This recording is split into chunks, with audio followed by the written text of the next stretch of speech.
This commentary that you're about to listen to is basically an extension of the American Eagle Sweeney controversy. And I actually kind of touched on it a little bit towards the end of it, and I didn't go any further because I didn't have everything in order of what I wanted to talk about and discuss as it pertained to this as a topic. And I needed time to actually gather what I needed instead of trying to rush and trying to put something together at the last minute. But now I think I pretty much have what I need to say as it pertains to this right here. So some of you may or may not have heard, but there's this thing called "it's okay to be white," and it's something that I mainly only see on Twitter or X, whatever you want to call it, whenever it seems that PC individuals or PC adjacent individuals, or those who just have an intense amount of self-hate, decide or feel like they're being attacked in some way or form or fashion, that they decide to write this up there as a way to affirm to themselves that, hey, I'm white and it's okay. No matter what so-and-so thinks about me, it's okay. It's like they're trying to give themselves their own daily affirmation about them being white. But I said I would argue it goes even deeper than that, especially after the whole controversy with American Eagle and Sweeney. So this post right here is actually what set it off for me, even though I've seen posts like this before. But then I'm looking at it and then I said to myself, I see posts like this all the time. As a matter of fact, this was the post I wrote in response to that. I said, I swear they say this ish every week like it's a mantra. Someone in the real world actually real world actually gives a damn about. Spend all these years claiming not to make everything about race and not seeing color. Now look at them. It's either this or anti-white racism claims every week. And it used to be something that I would hear probably like once a quarter or maybe a couple times, but now it's like every week or at the very most every other week. So it's wild. It's a wild sentiment that they have. But like I said, I did a little bit of research or a little deep dive to see exactly where all of this stems from. So what I'm going to do is I'm going to go over the research that I found as it pertains to this, while y'all get an opportunity to see a collage of pictures, almost like a slideshow, that I went onto Twitter, and all I did was type in the search bar, "it's okay to be white."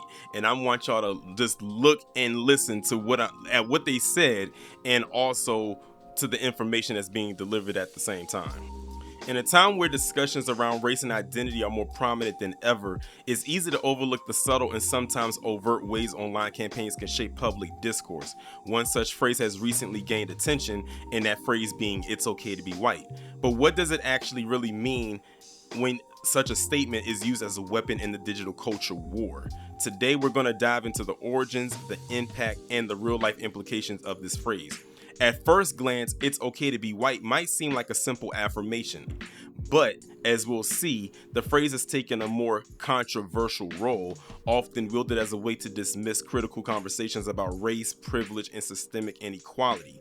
So now I'm about to break down where it comes from and why it's deemed as very controversial. Let's go back a few years, like say around 2017-ish. The phrase "it's okay to be white" first appeared on message boards like 4chan and 8chans, platforms that were notorious for trolling, I guess you could say radicalism, and often very chaotic behavior. The original intent behind the phrase was simple. It was seen as a prank. Users thought it would be amusing to post signs with this phrase in public spaces, on college campuses, and shopping centers, you name it, to provoke outrage. I mean, after all, who could possibly be offended by something so mysterious or something so vague?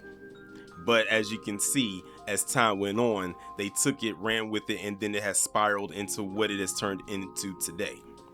But what started as a meme quickly evolved into something more insidious. It wasn't just about provoking a reaction, it became a rallying cry for certain groups, particularly those in the far right. The phrase began to appear on social media and political circles and even in mainstream conversations, often paired with hashtags like "White Lives Matter" and hashtag "it's okay to be white." It started gaining momentum in online spaces as a way to undermine discussions of racism, often used to dismiss the very real issues that Black people especially face in society. On the surface, "it's okay to be white" seems harmless I mean, after all, it would be seen as an affirmation. Who could argue with the idea that it's okay to be white? But the campaign's effectiveness lies in its simplicity and its ability to spark an emotional reaction. The phrase isn't just about affirming one's racial identity, it's often used to derail more complex conversations around race, inequality, and privilege. But here's the catch though. When it's used in the context of these broader social issues, it can quickly become a tool to undermine conversations about systemic racism. By repeating it's okay to be white, proponents often sidestep the real ongoing struggles of, I guess you can say, I'll just put it like this, black communities in particular, turning the focus back to white people as victims. It's a tactic that distorts and diverts the narrative. And this is where things get actually very interesting. People who criticize this phrase are often labeled as overly sensitive or being politically correct. It's almost as if the phrase has become a way to play the victim, to suggest that white people who have historically held the most power are somehow the new oppressed class, when in reality, the phrase doesn't actually address any of the deeper issues that non-white communities face daily. It's an emotional appeal without substance and meant to push back against what some would see as a quote left-wing agenda on race and identity.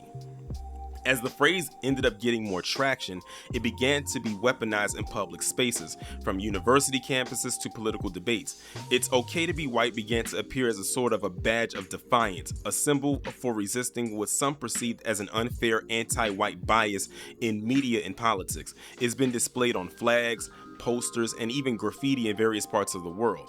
But here's the issue. When used in this way, the phrase doesn't just derail conversations about white privilege, it often comes across as very anti-black. It's subtle and sometimes not so subtle, dismissive of lived experiences of black people as well as the systemic racism that we face. While it's okay to be white might seem like a neutral statement, it's frequently used to downplay or ignore the very real, very specific injustices that black people deal with on a daily basis. The phrase doesn't just erase history, it erases the ongoing institutional racism that black people experience. By repeating this statement, especially in the context of larger societal debates on race, it signals that the struggles of black people are less important or even less legitimate than those of white people. This is particularly harmful because it perpetuates the idea that black people's fight for equality is an exaggeration, or at worst, a weapon against white people. Critics of the phrase, including racial injustice advocates, point out that the statement is often used to minimize or dismiss the lived experiences of black people. It's a form of gaslighting or a tactic to make black communities question the validity of their own struggles. When someone uses "it's okay to be white" in response to conversations about race, it subtly implies that black people are asking for too much, and perhaps even making up the challenges that we face. Moreover, the phrase gets weaponized at a time when black people in particular are still fighting for justice and equality. Such as, I guess you can say, in the early stages of BLM, Black Lives Matter, which at the time highlighted the reality of police brutality, mass incarceration, and economic inequality. The phrase "it's okay to be white," when used in the context of those issues, felt like a deliberate attempt to erase the urgency of black struggles for racial equity. It shifted the conversation from addressing the historical and current oppression of black communities to one about white grievances. The real power of "it's okay to be white" lies in how it taps into the psychology of victimhood. For some, particularly on the right, there's a feeling that white people are becoming the new minority in a society that overly focused on identity politics. This narrative of quote-unquote reverse racism, and I know a lot of y'all remember that one, has gained specific traction in recent years, and phrases like "it's okay to be white" feed right into that narrative.